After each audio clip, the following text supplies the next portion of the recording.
नमस्कार, स्वागत है आपका आज के ताज़ा और बड़ी समाचारों में। तो आइए जानते हैं खबरों को एक एक करके।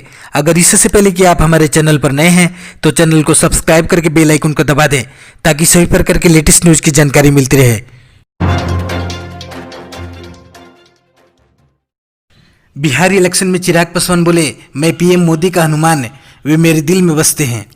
जी हां, आपको बता दें कि बिहार विधानसभा में एनडीए से अलग होकर चुनावी मैदान में कूदे लोक जनशक्ति पार्टी के अध्यक्ष चिराग पासवान ने कहा है कि वो पीएम मोदी के हनुमान हैं। चिराग पासवान ने मीडिया से बातचीत करते हुए कहा कि मुझे मोदी की तस्वीर कहीं नहीं लगानी, वो मेरे दिल में बसते हैं, मैं उनका हनुमान हूँ। मेरा सीना चीर कर देख लें, मैं मोदी के साथ हूँ और रहूँगा। चिराग पासवान का यह बयान बीजेपी के नेताओं के बयान के बाद आया है।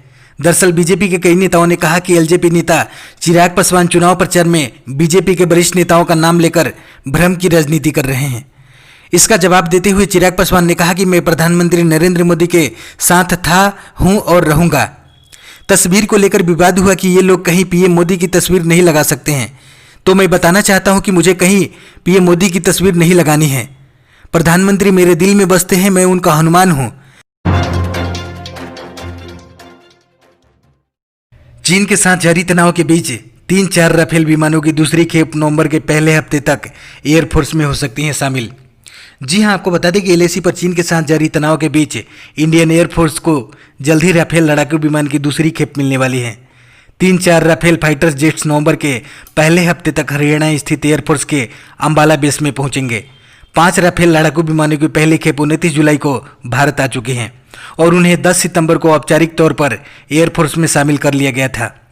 सरकार से जुड़े सूत्रों ने बताया कि 3-4 राफेल लड़ाकू विमानों की दूसरी खेप नवंबर के पहले हफ्ते तक फ्रांस से भारत आने वाली हैं। इसके लिए तैयारियां भी चल रही है और इन तैयारियों का जायजा लेने के लिए और प्रक्रिया को तेज करने के लिए इंडियन एयरफोर्स पहले ही अपनी एक टीम को फ्रांस भेज चुके हैं। एलपीजी सिलेंडर 1 नवंबर से कई शहरों में बिना ओटीपी के नहीं मिलेगा, बदल रहा है रसोई गैस की डिलीवरी का नियम। जी हां, आपको बता दें कि एलपीजी सिलेंडर की होम डिलीवरी से जुड़े नियमों में 1 नवंबर 2020 से बड़ा बदलाव होने वाला है। दरअसल 1 नवंबर से देश के 100 स्मार्ट सिटीज में गैस की डिलीवरी के लिए वन टाइम पासवर्ड यानी ओटीपी अनिवार्य हो जाएगा। आईओसीएल से जुड़े सूत्रों ने बताया कि इस योजना का लक्ष्य है कि गैस सिलेंडर सही उपभोक्ता तक पहुंचे। इसे सुनिश्चित करने के लिए नई व्यवस्था लागू की जा रही है। इस नई व्यवस्था के तहत एलपीजी उपभोक्ता को गैस की बुकिंग के बाद एक ओटीपी प्राप्त होगा। इसके बाद जब डिलीवरी बॉय आपके घर गैस लेने के लिए पहुंचेगा तो ग्राहक को ओटीपी बताना होगा। ओटीपी साझा किए बगैर एलजीपी सिलेंडर डिलीवर नहीं हो पाएगा।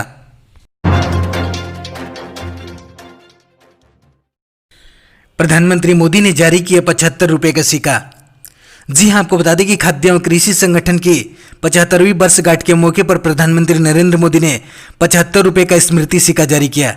सिक्के को जारी करते हुए प्रधानमंत्री मोदी ने कहा कि विश्व खाद्य कार्यक्रम को इस साल के शांति नोबेल पुरस्कार से सम्मानित किया जाना एक बड़ी उपलब्धि है। भारत खुश है कि हमारे योगदान और इसके साथ जुड़ाव ऐतिहासिक रहा है। स्मृति सिक्के आम सिक्के की ही तरह होते हैं, लेकिन इसका मूल्य चलन मूल्य में अन्य सिक्कों से कहीं ज्यादा होता है।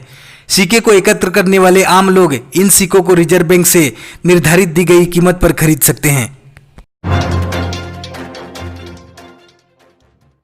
बिहार में 6 दिन में ताबड़तोड़ 18 रैली करेंगे यूपी के सीएम योगी। 20 अक्टूबर से होगा आगाज। जी हां, आपको बता दें कि बिहार विधानसभा चुनाव को ध्यान में रखते हुए सभी पार्टियों ने कमर कस ली है। इस कड़ी में भाजपा ने भी चुनावी प्रचार के लिए खास तैयारी की है।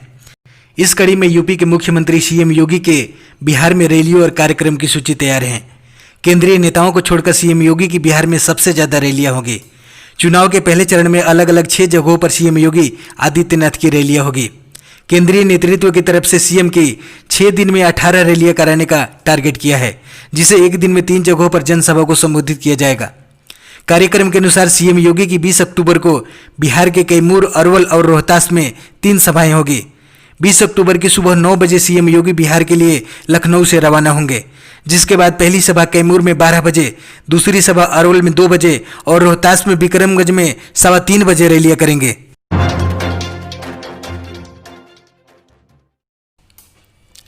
भारत में पिछले 24 घंटों में कोरोना के 63,371 नए मामले। जी हां, आपको बता दें कि भारत समेत दुनिया भर के 180 से ज्यादा देशों में कोरोना वायरस का खौफ देखने को मिल रहा है। अभी तक 3.89 करोड़ से ज़्यादा लोग इस वायरस की चपेट में आ चुके हैं।